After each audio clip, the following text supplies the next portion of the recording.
हम लोग माध्य को खत्म कर लिए। अब क्या पढ़ेंगे? माध्यक पढ़ेंगे। माध्यक भी बनाना एकदम इजी होता है। इसको कैसे बनाएंगे? इसमें दो तरह से यानी कि तीन तरह सॉल्व करेंगे इसको। पहला चीज, अगर माध्यक में प्रक्षम दिया रहेगा, प्रक्षम करने मतलब जो सीरीज दिया रहता है, अगर सीरीज में n की मानने की संख्या अगर विषम संख्या दिया रहेगा, विषम में, तो उसके लिए जब माध्य निकालना होगा तो कुछ नहीं करेंगे, n plus one by two पद कर देंगे, टू बिना क्या निकल जाएगा? माध्यक हो जाएगा। अगर n की मान सम में दिया रहेगा, अगर सम रहेगा तो उसके लिए क्या होगा?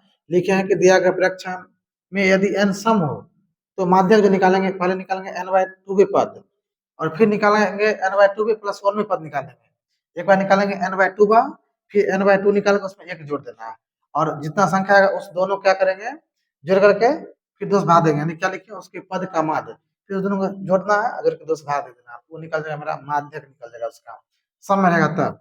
और जिस संख्या में वर्गतल दिया रहेगा, जब वर्गतल दिया रहता है तो उसका माध्यक निकालने का एक फॉर्मूला आता है, उसमें होता है L बराबर, यानी कि माध्यक बराबर होता है L plus n by two minus का C बट्टा F गुने H या I भी रहता है यहाँ पर दिया हुआ, क्योंकि बुक में यहाँ पे I भी लिखा रहता है। तो हम कैसे क्या करेंगे? L जो होता है वो यहाँ लिख दिए हैं, L होगा माध्यक पर की निम्न सीमा।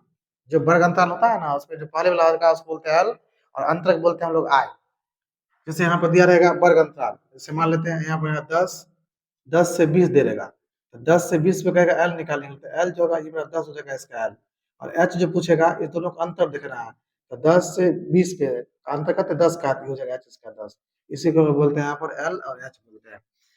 तो एल हो जाएगा मध्य वर्ग की निम्न सीमा, यानी कि पहले वाला, और एन जो होता है कुल बारंबारता, जो बारंबारता दे देगा उसको जोड़ लेंगे, उसको बोलेंगे हम लोग एन। और एफ हो जाएगा माध्यक वर्ग की बारंबारता, जो माध्यक वर्ग की हुई उसकी बारंबारता को हम लोग बोलते हैं एफ, और एच बोलते हैं वर्ग अंतराल, अभी तो बताया बता भी किया यहाँ पर। और सी जो हो जाएगा, सी हो जाएगा माध्यक वर्ग के ठीक पहले की कम प्रकार की जो संचय बारंबारता आता है, संचय बारंबारता में हम लोग उसको सी मानेंगे। तो हम देखते हैं एक एक करके इस पर क्वेश्चन बनाएंगे। और जैसे टाइप 1 में क्वेश्चन लिया है, सीरीज में दिया हुआ है 5 3 7 6 4 2 1 की माध्यिका निकाले। एक चीज याद रखना कि जब माध्य या माध्यिका कहेगा निकालने के लिए, और सीरीज में दिया रहेगा, दोनों जो बनाए थे उसका तरीका एक ही होता है, लेकिन इसको संख्या को या तो आरोही क्रम या तो अवरोही क्रम से सजाना पड़ेगा, तब निकालना पड़ेगा सीरीज के लिए माध्य। तो सबसे लिखेंगे यहाँ पर संख्या को आरोही क्रम से सजाने पर, संख्या को आरोही क्रम में सजाने पर, आरोही क्रम में सजाने पर, सजाने पर।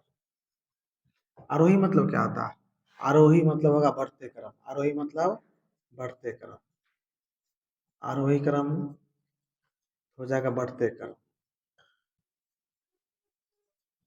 और अवरोही लग जाएगा तो हो जाएगा घटते क्रम, अवरोही क्रम हो जाएगा तो हो जाएगा घटते क्रम, घटते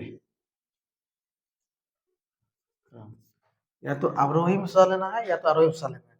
जब तक आरोही अवरोही में सजाएंगे तब तक इसका आंसर नहीं आएगा। पहले इसको सजा लेते हैं, देखते हैं सबसे कम संख्या कितना है? एक है, एक लिख लिए, उसके बाद दो है, तीन है, चार है, पाँच है, छः है और सात है। सात तक दिए हुआ है।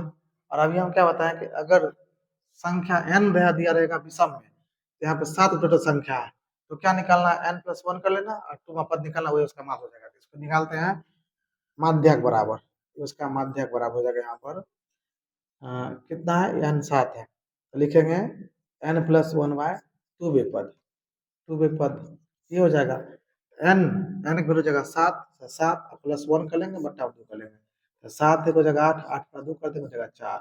तो गिनती करेंगे, चार आता है, एक दो तीन चार, ये गिनती करना पड़ेगा, एक दो तीन चार, चौथा स्थान पर ये है, जिसका मतलब हो जाएगा मेरा माध्यक कितना निकल जाएगा? माध्यक निकल जाएगा यहाँ पर चार, ये इसका आंसर हो जाएगा। इसी क्वेश्चन को हम शॉर्ट में कैसे बनाएंगे, यानी कि माध्य निकाले थे, सेम टाइप है उसी तरह बनाएंगे इसको। क्या करना है? संख्या लिखना, कितना? सात को दिया हुआ है, संख्या सात दिया रहेगा तो कुछ लिखना, इधर तीन चलना है और इधर तीन चलना है, तो बीच में बचेगा उसका माध्यक हो जाएगा, यानी कि माध्यक बराबर हो जाएगा यहाँ पर चार। ये मेरा आंसर हो जाएगा, है ना? बेहतरीन तरीका बनाने का। यानी कि अगर सम संख्या रहेगा तो हम क्या बताए थे कि बराबर भाग बांट लेना है, और जो बच जाएगा उसको जोड़ करके दो भाग देना है, वो उसका माध्यक हो जाता है। और विषम संख्या दिया रहेगा तो बराबर भाग मार देंगे, जो बच जाएगा उसका। अब इसी क्वेश्चन हम क्या करेंगे, इसमें संख्या बढ़ा लेते हैं। जैसे यहाँ पर पांच था दिया हुआ, अब इसमें क्या करते हैं? सात है, तो इसको हम एक आठ लिख लेते हैं, यहाँ पर आठ लिख लिए। अब इसको कैसे बनाएंगे? इसमें क्या होगा? विषम हो जाएगा, अब हो जाएगा सम संख्या, पहले विषम था अब सम हो जाएगा। इसको कैसे बनाएंगे? तो सबसे पहले क्या करना है, जो दिया रहेगा उसको ये तो लिखना ही पड़ेगा, संख्या को आरोही क्रम से लाना है। और हम उतना जो बनाएंगे n/2 लेंगे, फिर n/2 प्लस गुना पद लेंगे, तब फिर जोड़ करके भाग देंगे तब बनाएंगे, बात पड़ेगा वही। और यहाँ पूछेगा एक नंबर में, इसके लिए हम क्या करेंगे, संख्या का आरोही क्रम से लेते हैं। लिख लेना 1 2 3 4 5 6 7 और 8। अब संख्या हो गया 8 हो। अब हम क्या करते हैं, माध्य माध्य बताते निकालने के लिए, निकालना है माध्य, माध्य निकालना है ना। और माध्य बताने निकालने के लिए हम बताए थे कैसे निकालना है, उसी तरह इसको भी निकालेंगे। तो क्या करेंगे, 3 इधर चलते हैं और 3 इधर चलेंगे, बीच में बचेगा 2 संख्या, ये दोनों को जोड़ लेना है। 4 + 5 बटा 2 कर लेंगे, हो जाएगा 9/2, इसका आधा आ जाएगा 4.5। ये इसका क्या हो जाएगा। नेक्स्ट क्वेश्चन हो जाएगा, इसमें 2 4 6 8 10 12 14 और ये क्वेश्चन एकदम सीरीज में है, ये क्वेश्चन सजाया हुआ है। इसको डायरेक्ट कैसे बनाएंगे, निकालना है। इसको क्या करेंगे, डायरेक्ट बांट लेते हैं। देख लेंगे 1 2 3 4 5 6 7 संख्या है। जब 7 संख्या रहेगा क्या करेंगे, तीनों चलना इधर से, 3 चलना इधर से, जो बीच में बच जाएगा उसका क्या हो जाएगा, वो वही इसका माध्यक हो जाएगा। माध्यक का क्या निकालेंगे यहाँ पर 8, ये इसका आंसर हो जाएगा। तो एक नेक्स्ट क्वेश्चन है, तो तुम लोग बताना सेकंड आंसर देकर के हम क्वेश्चन लिख देते हैं। क्वेश्चन दिया रहेगा इसमें 1 2 3 4 5 और एक हो जाएगा 6 7 8 9 का माध्यक निकाले। इस क्वेश्चन का आंसर कमेंट बॉक्स में बताना तुम लोग, इसका आंसर कितना होता है। नेक्स्ट टाइप होगा, ये टाइप चेंज है। अगर क्वेश्चन सारणी में दिया रहेगा तो उसको कैसे सॉल्व करेंगे। क्वेश्चन दिया रहेगा, दिए गए सारणी का माध्यक निकाले, इसका माध्यक निकालना है। और माध्यक निकालने के लिए इसमें चर और बराबरता दोनों दिया रहता है। चर को हम लोग बोलते हैं एक्स, बराबरता बोलते हैं आप, ये दोनों दिया रहेगा। तो हमको क्या करना है, इसका निकालना पड़ेगा संचयी बराबरता। इसका निकालना होता है संचयी बराबरता, संचयी बराबरता। ये संचय बराबरता क्या होता है, तो इसको क्या करेंगे, इसको निकालने के लिए देखेंगे जो चीज यहाँ दिया रहेगा पहले उसको यहाँ लिख लेंगे। 3 है तो 3 लिख लेंगे। संचय में बराबरता निकालने के लिए क्या करेंगे, जो दिया रहेगा उसको लिख लेंगे। अब इस 3 में ये 5 जोड़ेंगे तो कितना होगा, 8 होगा, इसको यहाँ लिख लेना है। अब इससे 8 में 4 जोड़ेंगे तो लिखेंगे आप 12 हो जाएगा 12। इस 12 में 10 जोड़ेंगे कितना हो जाएगा, 22 हो जाएगा, 22 लिख देंगे। 22 में 8 जोड़ेंगे कितना हो जाएगा, यहाँ पर 30 हो जाएगा, देखिए 30 और 30 जोड़ेंगे 4 कितना हो जाएगा, 34 हो जाएगा। यही होता है संचय में बराबरता। और इसको जो बोलेंगे हम, ये टोटल हो जाएगा n बराबर, इसको जोड़ेंगे तो हो जाएगा यहाँ पर 34।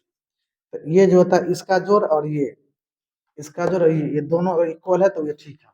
अब निकलना इसका माध्य निकालने के लिए क्या करेंगे, इसमें लिखेंगे, इसलिए n/2 बराबर, जब भी निकालेंगे यहाँ पर जोड़ने के लिए तो उसको आधा करके लिखेंगे। n/2 हो जाएगा 34/2 यानी हो जाएगा यहाँ पर 17, तो 17 हम लिखेंगे यहाँ पर 17 से ठीक बड़ी संचयी बराबरता, संचयी बराबरता।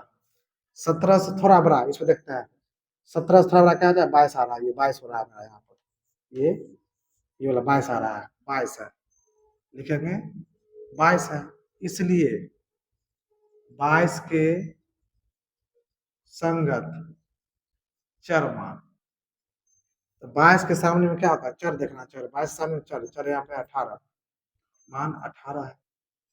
इसलिए माध्यक निकालना है, तो माध्यक बराबर हो जाएगा मेरा 18, ये इसका आंसर हो जाएगा।